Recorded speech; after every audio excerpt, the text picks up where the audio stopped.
boys and girls. This is Mrs. Kaper from the Champaign County Farm Bureau Foundation, Ag in the Classroom. And I'm glad to be with you. Although I can't be in your classrooms right now, I look forward to spending a little time with you talking about agriculture. Today, we're going to talk about Earth Day and pollination and how it relates.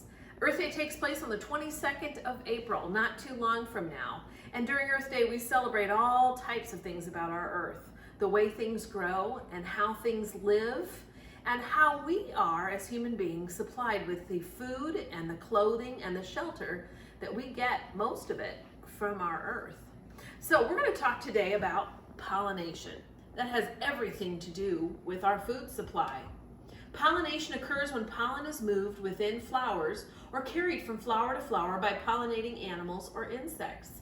It leads to fertilization, which allows the flowers to develop seeds or fruit. You see, when pollen gets moved from flower to flower, the flowers are fertilized, and that means they will produce seeds or fruit. And you know what that means? We have food. No fertilization, no food. No pollination, no food. But wait. Why and how does pollination occur? Watch this cool clip below to find out a funny way pollination is mutually beneficial for both plants and pollinators. Now, many plants cannot reproduce without pollen carried to them by foraging pollinators. That means without pollination, no apples, no squash, no watermelon, no blueberries, no zucchini. Lots of other fruits and vegetables would be affected without pollinators as well. In fact, some scientists estimate that 1 out of every 3 bites of food we eat exists because of pollinators. Now, I know you know something about pollinators. In fact, if I asked you what's the most popular pollinator, you'd say a bee, and you would be right. But bees aren't the only ones. Butterflies pollinate. Beetles and other bugs pollinate. Flies pollinate. Even birds are attracted to flowers and carry pollen from flower to flower as they pollinate. Bats are important pollinators as well.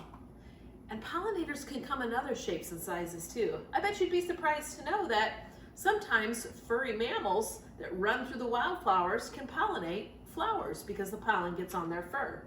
Pollination happens with the help of the wind and sometimes even with the help of water.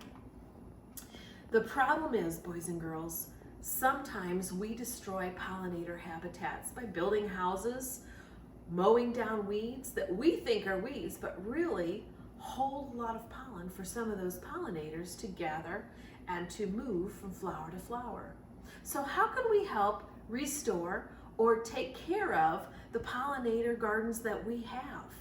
Well, I'm going to show you one way we can do that, and that is to plant some seeds and grow our own pollinator garden with Illinois wildflowers. Now, you may have gotten some supplies from your teacher. In those supplies, you probably got a little Ziploc bag that looked like this, a cube of soil matrix inside of it, and a little bit of seed inside of it. What I want you to do is to take out a paper plate or a paper towel, put that soil matrix on the paper plate, and take the seeds that are in your little Ziploc bag, which won't be very many. It's about 1/8 of a teaspoon of seeds in that baggie. And I want you to add those seeds to the matrix. Now, we don't want too many seeds in our matrix because we don't want to crowd out the seeds. But what you're going to do is you're going to move those seeds all around and pack them right into the matrix so that all those seeds are nestled inside of that soil. And then shape your ball or your soil matrix into a ball that looks something like this. Not very big at all, but packed with those seeds like I was talking about. Then all you have to do is leave that on a plate or a paper towel and let it dry. Dry it as hard as a rock if you can. Let it go for a couple of days. And then when it's time, throw that ball, or we say bomb that ball, into an area where there's soil. Now that's it. You don't have to do anything past that, other than make sure it's in a place where it will get sun and rain. You don't have to bury it. In fact, it can sit on top of the soil, maybe just a little bit of nestling in, but you should be able to see most of the ball in the soil. And then wait, and you'll start to see beautiful wildflowers grow in that area. Now, if you want to take it a step further, you can take that seed ball and you can color it. Now, here's what I would do. See this? You recognize this. Milk. And milk comes from a cow, right?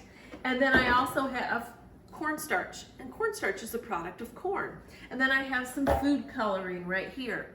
And what I did was I took a little bit of milk and I took some cornstarch. Is that sounding familiar? Probably sounds like oobleck that you've made before. And then I added some food coloring.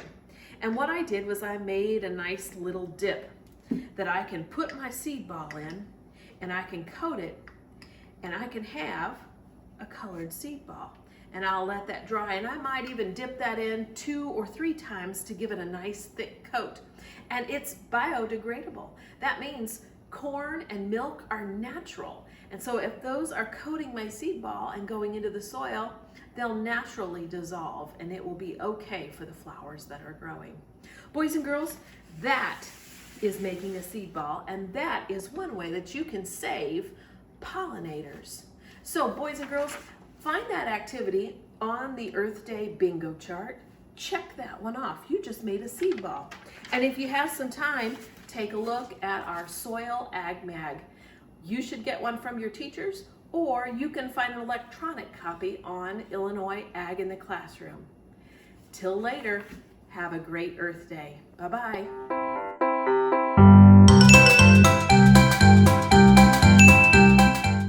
Okay, to finish off our Earth Day lesson, I've got some Earth Day jokes for you today. Why is grass so dangerous? Any idea? Because it's full of blades. And why are recycle bins so optimistic? Because they're full of cans. Ha!